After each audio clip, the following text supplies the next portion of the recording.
Now we will do some small activity. We have one small activity that we are going to perform, and here our aim is to show that magnetic poles, they have the maximum magnetic power.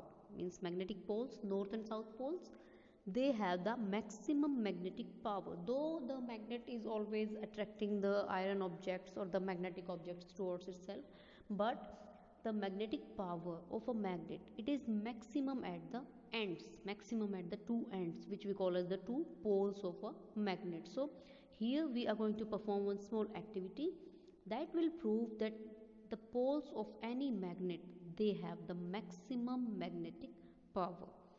So what we need: a bar magnet, a white sheet of paper, and some small iron fillings. We need these three things mainly. Then what we will do, the method that we are going to follow, that we will spread some iron fillings over a white sheet of paper. We will take some iron fillings and we will spread them over a white sheet of paper. Now roll the magnet on the iron fillings so that all the parts of the magnet touch the iron fillings. So we will take the bar magnet in our hand and we will roll it over the sheet. So what we have done, we have taken one white sheet, any paper, white colored plain paper, and we have spread some iron fillings over that white paper. And then we will take one bar magnet in our hands and we will roll the magnet on the iron fillings. We will roll the magnet over the iron fillings to the all parts of the magnet. It means we will touch in such a way that the all parts of the magnet, they are touching the iron fillings.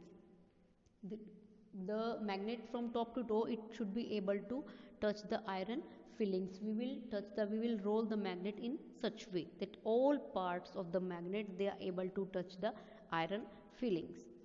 Now what we will do, we will pick the magnet up and observe how the iron fillings are distributed all over the magnet.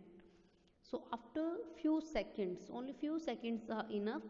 So after few seconds, what we will do, we will pick the magnet up and we will observe the way in which iron fillings are distributed all over the magnet body. We will see where they have attached and how they have attached. We will try to see that. And what we will observe? We will observe that most of the iron fillings, they cling to both the ends of a magnet and a very few are there at the middle of the magnet. So what observation did we get here? That most of the iron fillings, they will get attracted, they will be attached, they will be cling to both the ends, which we call as the poles. Most of the iron fillings that will be cling to the poles of the magnet, to the ends of the magnet, and you will find very few iron fillings will be found at the center of the magnet. So mostly all of them, we can say 85 to 90% of the iron fillings, they will be found at the north pole and the south pole of the magnet, and very few at the center of the magnet. So what do we conclude from here? What conclusion do we get from this activity? This activity, it clearly shows that the strength of a magnet, it is maximum near its ends, and the ends of a magnet where the magnet force, it is strongest, they are known as the poles. We call them poles. So we have got this conclusion. The activity, it is clearly showing that the strength of any magnet, it is maximum near its ends. So by this activity, when you perform this activity yourself, you will get the answer yourself, that maximum magnetic power, maximum magnetic force, means the strongest, the magnetic force, it is strongest at the ends of any magnet. The ends of magnet, it has the strongest magnetic form. So we call them the poles. As we know it already, that we call them poles, the north pole and the south pole.